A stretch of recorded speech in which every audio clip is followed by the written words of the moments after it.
Imagine a country where your personal mail can be opened without a warrant, where your banking transactions are monitored, and where a simple online post can get you cut off from the internet or even sent to jail. Imagine a country where protesting peacefully can be deemed hateful.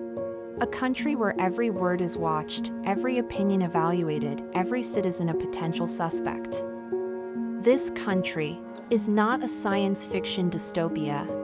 It is tomorrow's Canada if we allow the Liberals' new Bills C2, C8, and C9 to pass.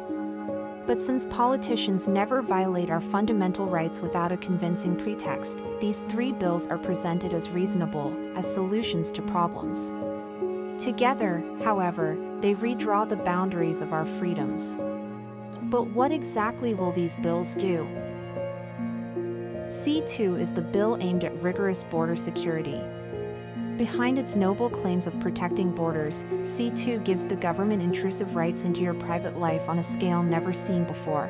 If passed, C2 will allow Canada Post to open your mail without a warrant, and without you even knowing it. It will make any cash payment or donation of $10,000 or more illegal, and it will grant massive new powers to the police and many bureaucrats to conduct searches without a warrant and to compel businesses to hand over confidential information about their subscribers to the government. C8 is the cybersecurity bill. With C8, the Liberals will give themselves the right to cut off citizens' internet access, even without judicial authorization, in the name of preventing cyber attacks. You heard that right. Mélanie Joly, the Minister of Industry who is in charge of these new powers, will be able to order your internet service provider to cut off your access to the web if you are designated as a specified person without any prior review. While Canada has always been an advocate for open and free access to the internet as a human right, the Liberal government is now drafting legislation that will allow it to completely isolate Canadian citizens from the online world. C9 is the bill to amend the criminal code to fight hate. What a noble cause! Who would oppose a bill that fights hate? Except that C9 redefines hate in vague terms, leaving its interpretation to the discretion of police, prosecutors, and judges.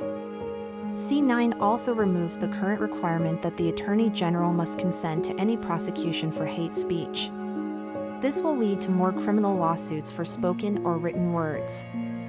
C9 could criminalize peaceful protests simply by labeling them hateful and criminalize the display of certain symbols deemed hateful. With this bill, expressing your opinion could land you in prison. Together, these three bills, which the Liberals are trying to push through simultaneously, constitute a major infringement on our fundamental freedoms. Bills C2, C8, and C9 are receiving widespread criticism from journalists, organizations, and experts on both the right and the left. Yet these three bills are currently being debated in the House of Commons, and if they are passed, Canada could become a police state by Christmas.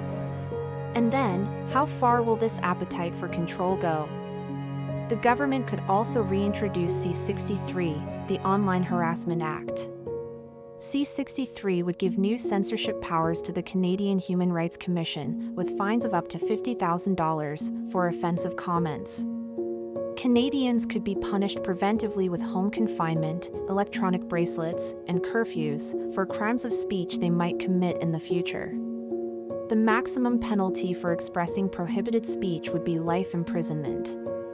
There are already strict laws in place for the crimes the federal government claims it wants to protect us from. It does not need to create new ones that will threaten our freedom at the same time. Together, we must protect our fundamental rights and tell the Liberals that we do not want their oppressive laws. This is not how you protect a democracy. This is how you erode it, slowly, one law at a time.